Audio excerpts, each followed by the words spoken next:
Good afternoon. We'll talk about how, very annoyingly, far too many people are captured in the trance from the mainstream media.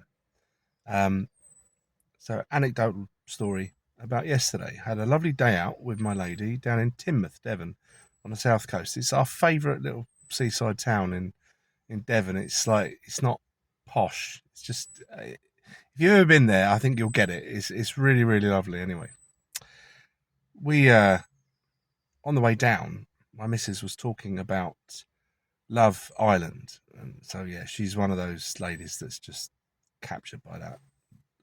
Whatever, I don't care. Um, but it got us talking about other um, reality shows, and I brought up the very first one I remember, which was called Castaway. You remember that one? All those people on the Hebridean island off the coast of Scotland, and it was actually very good social experiment. And then it was that year, 2000, later on, that the very first Big Brother was aired. And that was aired again as sort of like a social experiment on the people in there, which it was. But I also think it was an experiment to see how the media can manipulate the masses. Because I don't know if you remember, there was a guy on there called Nick, Nasty Nick, and he, for however long it is, Big Brother, is it like a couple of months or 6 weeks or something? He was like the most hated man in the country, and what he'd done was wrote something down on a piece of paper. I think that's all he did, and I'm not ashamed to admit I was also caught up in this frenzy. We can all be like fooled and stuff like that. So yeah, I was thinking about it a bit more deeply yesterday. And I was thinking, yeah, I think that was an experiment on us, not the people in there. But anyway, later on that day, we were sitting outside the ship.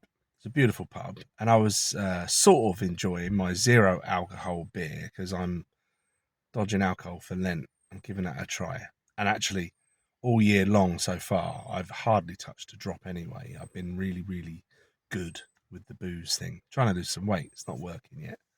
Anyway, um, we went in this nice little sort of pottery shop, and there was some quite well-to-do, I'd say, old Gen Xers, but probably more like uh, boomers or whatever. If there was an in-between generation, wasn't there? People in their 60s, I would say, and they were all going, "Oh, can you believe Andrew? Oh, Andrew this, Andrew that," and I was like, "Oh God." And I was sort of saying to them, I said, "What do you think about his brother, Charles?" And they said, "What do you mean? What do you mean?" And I was like, going, "You don't think he's at all suspicious?" I was like, and they were saying, "Well, I've never heard anyone suggest that." And I was thinking, well, he was first in line for the throne, and also he's now the king. But do you not remember how close friends he was with Jimmy Savile? And they were going, "Oh, I don't know about that." And I was thinking, he was extremely close friends with that guy. You're going to tell me that he didn't know, that no one knew what was going on?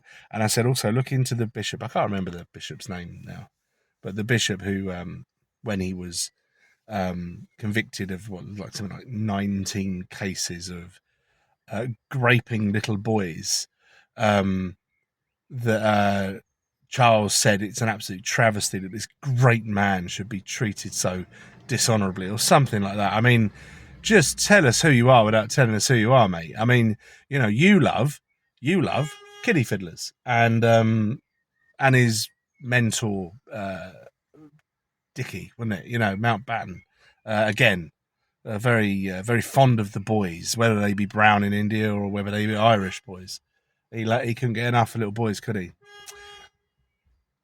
Fuck off. Anyway, I don't know if you heard that. Someone's impatiently beeping. Oh.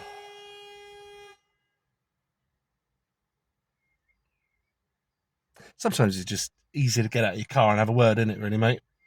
Anyway, where was I? So, yeah, it was. These people are just completely co opted, aren't they? They're under the spell.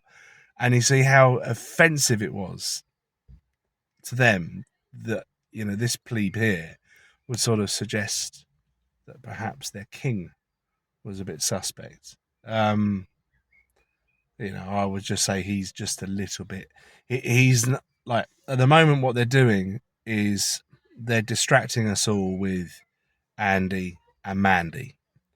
Um, and it's like, for me, it's just like the whole Dave Lee Travis thing when the BBC was, oh, we've got to do something because everyone thinks that we've been covering up for paedophiles. So then, like Dave Lee Travis, who I think his worst crime was something like patting a woman on the bum or something like that. But it was like we need some cannon fodder here. We need to throw some ruffians to the masses, a bit like last year or the year before with the bloke, the veg guy from the MasterChef. It was like sacrificial lamb. Just we'll make it appear that we're doing the right thing. So everyone's being steered now to be thinking that Jeffrey Epstein, whatever, was a nonce and was providing young meat to other to child appreciators, and then they're doing anything but talk about who Epstein was working for. Which intelligence agency was it? Was it Mossad? Was it CIA? Was it MI6? Was it whatever? Was it all of them potentially? Was it Russia? Was it France?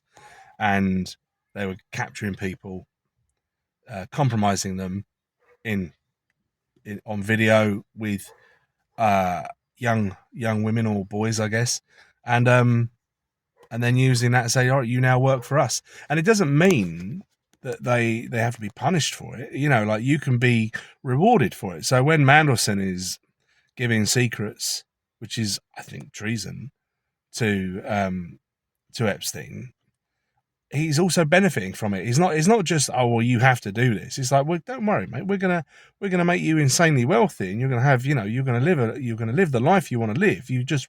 We own you. You work for us now. And someone like Mandelson, without any remorse, without any empathy, I would imagine that's because he comes under the psychopath label. He's absolutely fine with it. Anyway, that's it. Really, it's frustrating me. It's annoying, but maybe you'll let me know in the comments if you watch this, if you're having interactions with people and more people are actually understanding what's not being told in the newspapers at the moment. And that's it. Anyway, that's a long one, wasn't it? I'll see you again soon. Bye bye.